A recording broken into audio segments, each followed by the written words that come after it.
Hoje eu vim falar de 3 livros da Agatha Christie que são fora da caixinha, que não são tão comentados e que eu acho que deveriam ser mais exaltados porque são incríveis. Quem me acompanha aqui no canal ou nas outras mídias sociais sabe que eu sou muito fã de Agatha Christie. Eu devoro os livros dela, eu já li, já perdi as contas de quantos livros eu já li. Esses livros que eu selecionei para mostrar aqui, eles chamam a atenção por um motivo ou por outro, por serem um pouco diferentes das histórias mais canônicas da Agatha, e justamente por isso são tão interessantes para mim, porque eu gosto de coisas que fujam da obviedade. Então eu tô aqui para falar desses 3 livrinhos que eu li ou reli recentemente e que conquistaram meu coração. Antes de começar a falar dos livros, eu já queria te lembrar de deixar seu like aqui no vídeo para me ajudar na divulgação do conteúdo. Convido também você a se inscrever aqui no canal, caso ainda não tenha se inscrito, e ativar o sininho para receber notificação toda vez que tiver vídeo novo. Assim você não vai perder nadinha. Bom, eu vou começar falando sobre A Mansão Hollow. Esse é um caso do Hercule Poirot, que é o detetive mais famoso da Agatha, mas ele não tem uma participação tão grande, um protagonismo tão grande nesse livro. Justamente o diferencial desse livro é focar mais nas personagens do que no mistério em si. E é uma coisa que é muito interessante porque traz à luz uma faceta da Agatha que geralmente as pessoas não comentam tanto, porque as pessoas falam muito sobre as resoluções mirabolantes, sobre os crimes muito engenhosos, mas a gente acaba esquecendo que a Agatha era muito boa em construir personagens. São normalmente muito críveis, muito verossímeis, e nesse livro eu acho que é o ápice disso. São personagens realmente muito bem construídas, cheias de nuance, e foi isso que fez eu me apaixonar por esse livro. Ele não é tão elogiado e lembrado nas resenhas. Tem muita gente que acha chato justamente por ser um livro mais lento, com foco maior nos pensamentos e atitudes das personagens do que no enredo propriamente dito. Eu me lembro vagamente de já ter lido esse livro muitos anos atrás, mas eu não me lembrava de quase nada. Eu só me lembrava que eu não tinha gostado tanto, eu tinha achado um pouco monótono. Só que eu reli no ano passado e, meu Deus, eu me apaixonei por esse livro, eu achei super envolvente. Então, esse caso vai tratar de um crime que acontece no seio de uma família super tradicional. A matriarca dessa família mora na mansão Hollow, tá acontecendo um encontro familiar, né, uma reunião de fim de semana, e de repente um dos membros aparece assassinado na beira da piscina, e é um crime praticamente insolúvel, porque ele foi cometido ali na vista de todo mundo, praticamente só tinha as pessoas da família, então ninguém sabe muito bem como que aquilo pode ter acontecido debaixo do nariz deles sem ninguém perceber. Parecia o crime perfeito, mas ninguém contava que Hercule Poirot estaria passando ali um fim de semana numa das casas vizinhas e acaba se envolvendo nesse caso.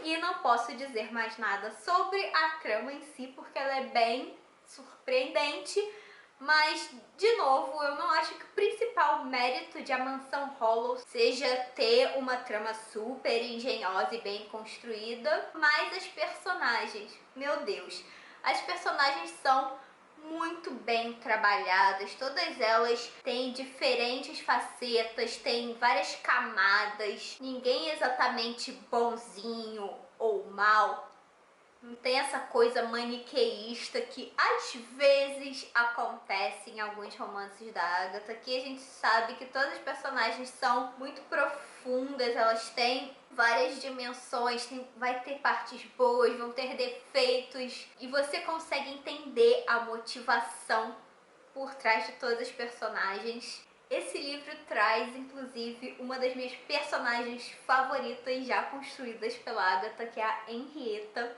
E é uma mulher completamente à frente do seu tempo, foge completamente do estereótipo de mocinha indefesa que sonha se casar, arrumar um marido e ser uma dona de casa perfeita. Não, ela é super independente, ela trabalha com artes plásticas, tem seu próprio negócio, ela não tá nem aí para casamento, inclusive ela tem um caso com um homem porque ela considera que esse é o melhor ajuste, porque ela não fica presa a um marido, a um casamento, a coisa de ter filhos, e eu achei genial. Eu gosto muito desse livro, eu consigo entender por que as pessoas têm tanta resistência a ele, porque afinal ele é um livro diferente do que a Agatha costumava fazer. Inclusive, demora para efetivamente ocorrer um crime, ela passa muito tempo fazendo ambientação, apresentando as personagens, apresentando os conflitos, e eu acho que é justamente isso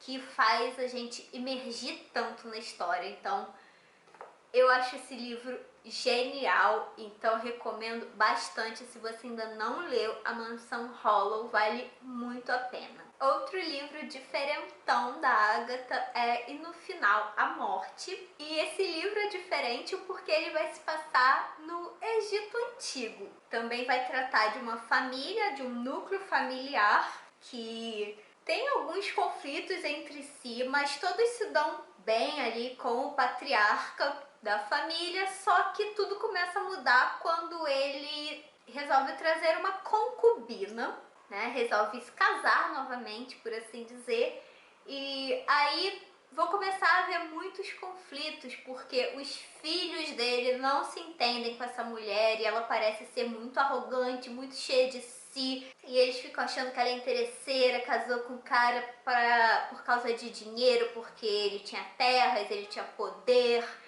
Então começa a haver um frisson e começa a haver muitas brigas, até o velho começar a fazer ameaças veladas de desfavorecer a família financeiramente em detrimento da sua nova mulher. E aí o caldeirão vai ferver, vai começar a acontecer muitas coisas, e é um livro interessantíssimo porque a Agatha fez uma intensa pesquisa.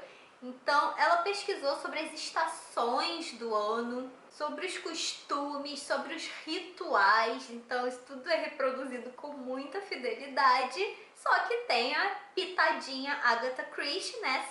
Sabemos que vai acontecer um crime em dado momento, ou alguns crimes, e tudo é muito mais difícil, né, de você investigar nessa época, obviamente. Então a gente não vai ter aqui um detetive, a gente vai ter pessoas comuns tentando descobrir o que está acontecendo, por que aquela desgraça está pairando sobre aquela família, e é muito bom. O livro vai seguindo uma ordem cronológica baseada no calendário agrícola dessa época. Então cada capítulo vai começar com a estação que está em curso.